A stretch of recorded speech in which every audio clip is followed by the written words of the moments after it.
সফলতার গল্প 2025 এর সম্মাননা পেলেন চট্টগ্রাম রেস্টুরেন্ট অ্যান্ড ট্যুরিজম ব্যবসায়ী মোহাম্মদ আক্কাসউদ্দিন।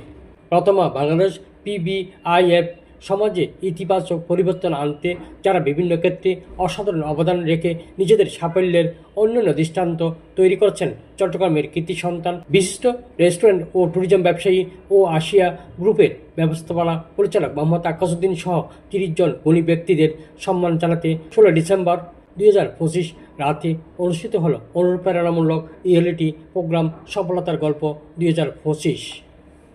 মৌলভীবাজারের শ্রীমঙ্গলের বিলাসবহুল্য grand Sultan tea resort and গল্ফে সন্ধ্যায় এই অনুষ্ঠানের আয়োজন করেছে পিবিআইএফ।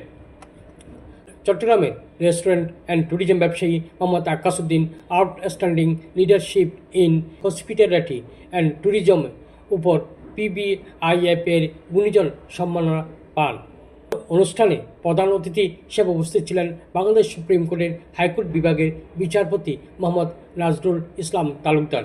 এছাড়া উপস্থিত ছিলেন মৌলভীবাজার জেলা ও দায়রা জজ রবিউল আউয়াল, প্রথমা বাংলাদেশের প্রধান নির্বাহী কর্মকর্তা মোহাম্মদ আব্দুর রাজ্জাক সহ দেশের বিভিন্ন সেক্টরের শতাধিক বিশিষ্ট ব্যক্তিবর্গ।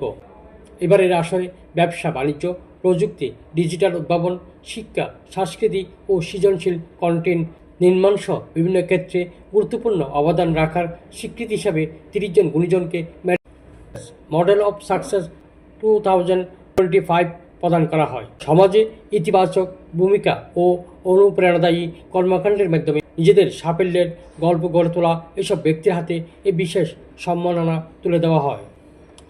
চট্টগ্রামের রেস্টুরেন্ট অ্যান্ড ট্যুরিজম ব্যবসায়ী মোহাম্মদ আক্কাসউদ্দিন বলেন, রেস্টুরেন্ট ও ট্যুরিজম ব্যবসায়ীরা অসহায়, উদ্বেগ ও ভালো বিনিয়োগকারী থাকলেও নিরাপত্তার কারণে আসছে না। পর্যটন খাতের উন্নয়নে সরকারকে ভালো ভূমিকা রাখতে হবে।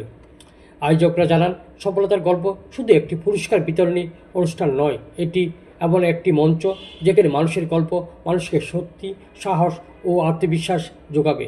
প্রত্যেক সাফল্যের পেছনে রয়েছে অধ্যবসায়, নিষ্ঠা ও কঠোর পরিশ্রম। এই বার্তা ছড়িয়ে দিতে চাই আয়োজনটি। এই অনুষ্ঠানটির মিডিয়া পার্টনার নিউজ 24।